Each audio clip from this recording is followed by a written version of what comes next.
Ever go from feeling like, yay, I just finished my blog post, only to realize you have to do it all over again next week? It might be time to embrace the world of batching, my friend. And in this video, I'm giving you the full behind the scenes peek and look at our quarterly batching process for both blogs and YouTube videos.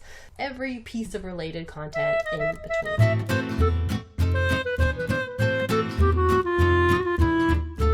Welcome back to my channel, and if you're new here, my name is Haley Dale and I am a content and sales funnel strategist helping you create more purposeful, productive, and profitable content. So if that sounds like something you're looking for, make sure to hit the subscribe button down below this video for new value-packed videos like this one every single Monday. So one of the things to note is that this year we have majorly revamped our content creation process, and we have added YouTube, which since you're watching this, you know that. Spoiler alert, not so much. So as we adapted, as we added on YouTube, we needed to really overhaul and change how we were doing content. And so one of the things that we realized is that instead of doing a weekly, more of a bespoke content creation workflow, or even a monthly one, in order to get the most bang for our buck in terms of time and the editor and all of the things that go into a YouTube video, that it made a lot more sense to do things on a quarterly basis. Which sounds insane because that means in one day, sometimes I am recording 13 videos, which is nuts. But bear with me, it has made a lot of sense, and especially the way we break it down, it allows us to get all of that done and not spend a whole lot of time doing that. So I'm going to walk you through our entire process, and beware, it's 11 steps long, but that is because we create all of our quarterly content at once. So step number one is editorial planning. So this is where I do my solo business retreat once a quarter. I try to get out of my space, away from my computer, away from the ding ding ding of my phone, and just focus on what am I promoting in the coming quarter? What launches are coming up? What topics? I do a big topic brainstorm, pulling from my inspiration bank, as well as just doing a brainstorming process there, what fits for what we're launching. And then after I'm done that brainstorming, I actually build out my entire plan. So I like to do it in my 2020 or annual content empire planner. So you'll find a link to that below this video. It's a great resource for planning your content and making sure it's really intentional and targeted. Then once I'm done this planning process, I send it to my VA, our marketing VA, and she goes and puts it in Asana. So we have a record there, we have folders set up for each of the pieces. So it's basically, we've created the framework around each of these blog posts so we can start dumping things in those folders and tracking and having conversations in Asana for that blog post, that specific one. So then step number 2 of our process is what I call free writing. So we free write the entire blog post. So I ask myself, I start with, in my free writing template, I ask myself, what is the purpose of this blog post from the viewpoint of my reader or from my viewer? What are they going to get from it? And then I ask myself, what is the purpose for me? So what does this lead to? Is there a call to action for this that I need to keep in mind? So I'm writing towards it. And then the second thing is, I'm what questions does this post have to answer in order to fulfill both of those purposes? So then I have a list of questions, I organize them, and then I set a timer for 20 minutes and just focus on answering those questions. So I do free writing, I don't edit myself, I just write as quickly as I can, answering all those questions. And after years of doing this free writing process, I have surprised myself that I usually end up writing the entire post right then and there. Yes, it needs a little bit of editing, but it's pretty close at this point. So step number 3 is copywriting. So the draft goes over to my copywriter to be cleaned up. So my copywriter also drafts the promos at the same time. So our short and long promotional messages to shout out about the blog post from the rooftops on our different platforms. And then we also write 3 discussion questions. So I use those in my Facebook group. I use them on a couple of different channels too. So once the copywriter is finished editing, formatting, and drafting the promos, it comes back to me for reviews and edits and sign off. So I make sure that everything sounds like me. I'm happy with the edits and decisions.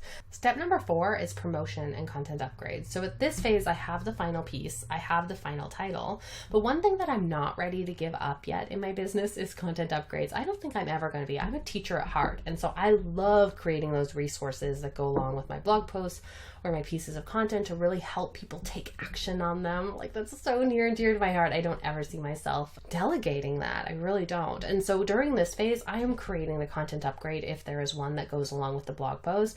And I'm also getting really specific about what our promotion is for that. I always choose one promotion for the week of the blog post, whether that's a podcast interview I've done, whether that's a paid product, a freebie, if it's a content upgrade, is it a standalone one, or like, is it a summit or something that I have to promote as part of my requirements for participating in it. So I like to think about like, what are those promotions, and also create that content upgrade during this phase. Then step 5, we have production round 2. So this is where it actually goes back to my creative team. So the copywriter writes our social media promo for the weekly promotion that I've chosen in the previous step. And then my designer goes and creates all of the images. So if there's a content upgrade, they create like the banner that goes along with it. They create the mock-up images. They create all of our image suite for our blog post and like for the video that goes along with it, if there is one. And then they're also like, so we create images for Instagram stories, banner, so Facebook banner, and we do a bunch of versions for Pinterest. That is probably our main focus in terms of traffic platforms. Step 6, I'm creating my video storyboard. So like I said, since we added YouTube, this is a relatively new addition, well, new as in this year. But I will create a video storyboard. So this is going to have my hook. So my little like intro text that I say to like tease people about what's in the video. You can let me know how I'm doing on that. I don't know. And then I do my welcome message, and then I just like jot out my main points. So I'm not super scripted. I don't like watching those kinds of videos, but I do have some speaking points that I want to make sure that I'm actually hitting everything that I want to.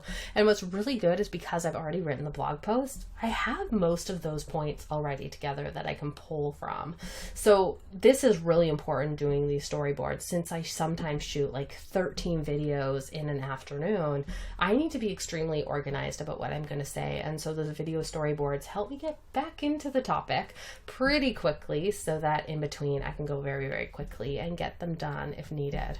So then step 7 is shoot day. So this is, we have done a lot of preparation by the time we get to shoot day, and it is usually, the month before the end of the quarter. So for instance, if we were prepping Q3 content, we have done our photo shoot at the end of May or beginning of June, unless COVID messes us all up. So on shoot day, I check into an Airbnb, and that's my solo business retreat where I'm planning for the next quarter. So it kind of goes in circles. So I'm back to step 1 where I'm planning out my editorial calendar. I'm just using that opportunity to get away too. And then on shoot day, what happens is my hair and makeup person arrives at 7 a.m. and we just try to get the most bang for our buck out of this. So we are getting like everything that we need done so that we can do all the videos too. I'm also pulling all of my outfits for that day. So I just changed my top, and confession behind the scenes, this is like, by the flowers behind me what quarter I'm in. So on shoot day, hair and makeup artist arrives around 7, get all ready. And then our photo shoot, our photographer arrives at 9 a.m. and we have a 2-hour photo shoot to get all of the stock photos, all of the behind the scenes photos to really support us on social media for the quarter. So we're getting anywhere between 120 to 150 images every quarter, and those are what we use on social media. So it's really aligned with like, what are we launching? Is it the book launch? Do we need the mock-up of the book there? Do we need the planner mock-up? So it just kind of all fits. So then I pack up and return to my office. I don't do my photos in my office because it's pretty small, as you can see here, and it's all set up with my mic, my lights, so it wouldn't be a very good shoot location. So everything is all set up ahead of time. So then from about 12:30 to 5 or 7, it depends on how many videos I'm doing, I record all of those videos, and between recording, I review the storyboard, I go and change my top, check and make sure my hair is not crazy, although it is right now because of the sweater. And then I I take a photo for that video cover. I'm usually making like really stupid faces because that's all I can think to do. And then I record the video and export it. Finally, I save all of those videos and the cover photos with a date and title in a folder. Then step 8, we do editing. So the next phase is for me, I keep notes as I go, as I'm recording the video, so I can be like, okay, screwed up there, take 2, take 3, what take was this one eventually for each section of it. And I'll put those notes right in the video storyboard. And then what I will do is I do the first pass of editing. So I use a program called Descript. I'm obsessed with it. Essentially what it lets you do is it like transcribes the video, first of all, and you can use this for audio too. And then it allows you to like cut pieces of the audio. So you edit the transcript, but it also edits the video at the same time. So if you cut a section, it's going to cut it from the transcript, and it's also going to cut it from the video, and you can like fix up the like the transcript as well as you're going, because it's automated and it's not perfect, but it really allows you to also get those subtitles and everything all in one. So I do that first pass of editing just to make sure, like, you know, I get it to where I want to be. Some of those decisions I think I need to make. And then I do it pretty quick. I listen to the video at 2.0 speed and I go pretty quick. This feels really meta, recording a video that I'm going to be editing on the script this way. And then step 9, we have production round 3. So this is when it goes back to our editor. So my editor goes and edits all the videos, puts in the intro, everything like that. And then our designer designs all the cover photos for them, just putting the text on, choosing the color, etc.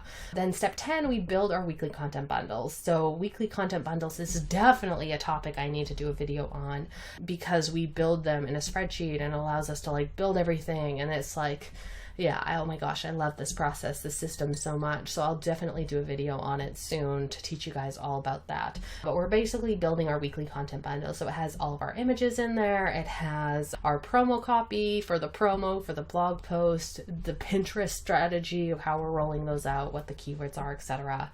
And then I approve that. So someone else builds it, sends it to me, and I approve that. And then we schedule and distribute. So this is where the VA is like uploading to YouTube, doing the keyword research, scheduling and formatting our blog post, our newsletter, our social media. So everything is done. The one thing I will mention is, as far as the scheduling goes, we don't schedule all that on a quarter because something might go crazy. So we are scheduling all of the blog posts and videos on a monthly basis. So we're not too far ahead. We don't do the whole quarter in case we need to shift dates around. And then we are scheduling our social actually on a weekly basis, so that, you know, we're not needing to go and cancel everything if things need to change around. So we keep it nice and fresh. And I also like to add like, what's my weekly reflection, my weekly behind the scene thoughts to it too. So there's like a space for me to add that kind of like weekly message or something I'm working on, something behind the scenes. We keep it loosey-goosey because I like to be a little spontaneous with that one. That's my type A version of spontaneity. So that's a wrap. That is our quarterly content batching process. Besides our measurements, obviously, which we're doing on a weekly for our sales systems, monthly and quarterly basis, review and reflection, and like call and cut and add decisions. So it's quite a few steps, but it actually saves us a lot of time in the end by allowing us to group things together. And it also, like, yeah, I get my hair and makeup done once. I go shopping for new tops once. So everything is really compartmentalized and really efficient, which makes me feel good because I see the benefit of creating all these videos and creating the blog posts regularly, but I'm able to like not worry about it every single month. It's really consolidated for the entire quarter into like, you know, a 3 to 4 week process. So I'd love to know, what does your content process look like? And are you going to start maybe testing out dipping your toe in the batching waters? Tell me in the comments. And if you want more videos like this one, click on the next video on your screen and make sure to hit subscribe for new videos like this every single Monday.